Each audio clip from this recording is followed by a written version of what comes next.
Covid ನಂತರ ಕೊಂಚ ಭಯದಿಂದ ಹೊರಬಂದಿದ್ದ ಜನರಿಗೆ ಮತ್ತೆ ಆತಂಕ ಶುರುವಾಗಿದೆ. H3N2 ವೈರಸ್ಗೆ ಮೊದಲ ಬಲಿಯಾಗಿದೆ. ಅಲ್ಲದೆ ಈಗ ರಾಜ್ಯದಲ್ಲಿ 26 ಇನ್ಫ್ಲೂಯೆನ್ಸಾ ಪ್ರಕರಣಗಳು, 10 H1N1 ಪ್ರಕರಣಗಳು, 16 H3N2 ಪ್ರಕರಣಗಳು ಪತ್ತೆಯಾಗಿವೆ. ರಾಜ್ಯದಲ್ಲಿ H3N2 ವೈರಸ್ಗೆ ಮೊದಲ ಬಲಿ. ಹಾಸನ ಮೂಲದ ವ್ಯಕ್ತಿ ಸಾವಿನದ್ದೇ ಟೆನ್ಷನ್. 85 ವರ್ಷದ ಹಾಸನದ ಪುರುಷ ನಿವಾಸಿ H3N2 ವೈರಸ್ನಿಂದ ಮೃತಪಟ್ಟಿದ್ದಾರೆ.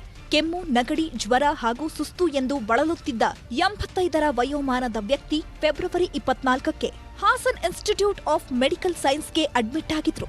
ಚಿಕಿತ್ಸೆ ಫಲಿಸದೆ ಸಾವನ್ನಪ್ಪಿದ್ದು ರಾಜ್ಯದಲ್ಲಿ H3N2ಗೆ ಮೊದಲ ಸಾವಾಗಿದೆ. ಏಜ್ಡ್ ಪರ್ಸನ್ ಇರೋದ್ರಿಂದ ಅವ್ರಿಗೆ ಈಗಾಗಲೇ ಹೈಪರ್ ಟೆನ್ಷನ್ನು ಇತ್ತು, ಮತ್ತು ಒಂದಷ್ಟು ಕಿಡ್ನಿ ಪ್ರಾಬ್ಲಮ್ ಕೂಡ ಅವ್ರದ್ದಿತ್ತು. ಮತ್ತು ವಿಶೇಷವಾಗಿ ಗಮನಿಸಬೇಕಾಗಿರ್ತಕ್ಕಂಥದ್ದು ಅವ್ರಿಗೆ ಈಗಾಗಲೇ ಆಸ್ತಮಾ ಇತ್ತು.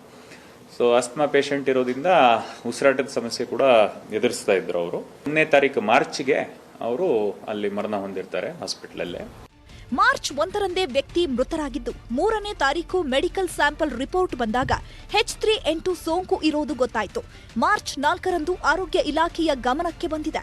ಈಗ ರಾಜ್ಯದಲ್ಲಿ 26 ಇನ್ಫ್ಲೂಯೆನ್ಸಾ ಪ್ರಕರಣಗಳು, 10 H1N1 ಪ್ರಕರಣಗಳು, 16 H3N2 ಪ್ರಕರಣಗಳು ಪತ್ತೆಯಾಗಿವೆ. ಆದರೆ ಈಗ ಕೋವಿಡ್ ಪ್ರಕರಣಗಳು ಕಡಿಮೆ ಆಗ್ತಾ ಇರೋದ್ರಿಂದ ಇನ್ಫ್ಲೂಯೆನ್ಸಾ ಡಿಟೆಕ್ಷನ್ ಸ್ವಲ್ಪ ಹೆಚ್ಚಾಗ್ತಾ ಇದೆ.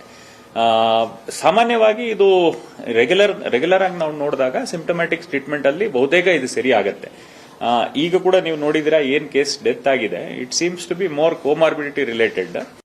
H3N2 ಸೋಂಕಿಗೆ ಬಲಿಯಾದ ಹಾಸನ ವ್ಯಕ್ತಿ ವಾಸವಿದ್ದ ಗ್ರಾಮದಲ್ಲಿ ಆರೋಗ್ಯ ಇಲಾಖೆ ತಪಾಸಣೆ ಮಾಡ್ತಿದೆ. ಸೋಂಕಿತರ ಬಗ್ಗೆ ಮಾಹಿತಿ ಕಲೆ ಹಾಕ್ತಿದೆ. Bureau report, news 18.